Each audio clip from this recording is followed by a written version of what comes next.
Hey guys, welcome back. This is Val. In today's video, I'm going to show you how to light using the Film Noir style, which was very popular during the 1940s and 1950s in Hollywood during the Golden Age. Now, this particular way of lighting is very dramatic. And here I'm inside DAZ Studio. By the way, this applies to any software. Just because I'm using DAZ Studio doesn't mean you cannot use it elsewhere. First of all, you want to darken the entire image. I'm using scene only in the environment tab of render settings to remove any additional lighting, right? Then I'm using just, in this case, a very strong key light. And if you change to auxiliary viewport and that light's camera view, we can see what it sees. And currently it has a filter in front of it, right? If you expand it here, this is a normal, like a primitive plane, right? And it's then mapped with a texture here on the opacity or cutout, channel. That's a kind of ordinary stripe pattern you can make inside Photoshop, right?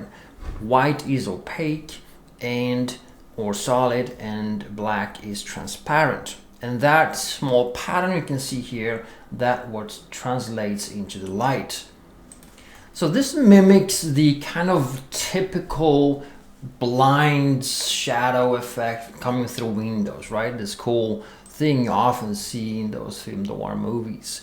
And as you now move that filter, see, I'm on the right upper corner now, I'm moving the filter and I'm also changing where shadows fall. You can move that filter closer to, change how it's being projected. All right. You can also scale the filter. So it's very cool and extremely, I'd say, precision based type of lighting, right? Because as you are in this age of AI, right, we are not used to having this precision. It's like you can just exactly position that filter and pixel precision pinpoint where you want those shadows to go. That's as of yet not possible with AI, right? And this is what I love about 3D. It has, I usually call 3D as the control component of the 3D, right? AI is speed.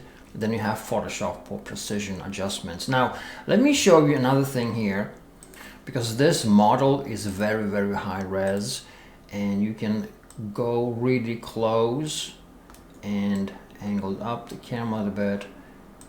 It's so high res, it has 11K textures, right? So it survives being that close to your model, and you can then, change the proportions here.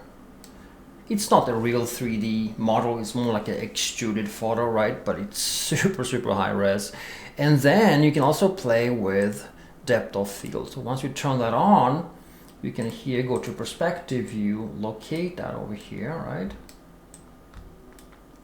And then see exactly where that falls, right? And direct the focal distance, the small line up here, right, to her lips, for instance, right about there, which then sets focus on her lips and the rest becomes slightly blurred. This is a really cool effect you can play with that further exaggerates this cool film noir style. And guys, that's pretty much it. What's important here is that the key light is using very, very small size. So don't use like a super soft lighting, right? Use a very sharp, direct and punchy shadow type so that you end up having those stripes. So this very model is available in my store right now. It's called Ultra Intimate Blonde, Glam Blonde Portrait. And also we have right now giving away 500 free backgrounds. There is also a link on the screen and link below this video. Just great for all your DAZ, 3D, Photoshop and AI projects. Guys, have fun with your art and with the control the 3D component gives you, right? And then see you soon again.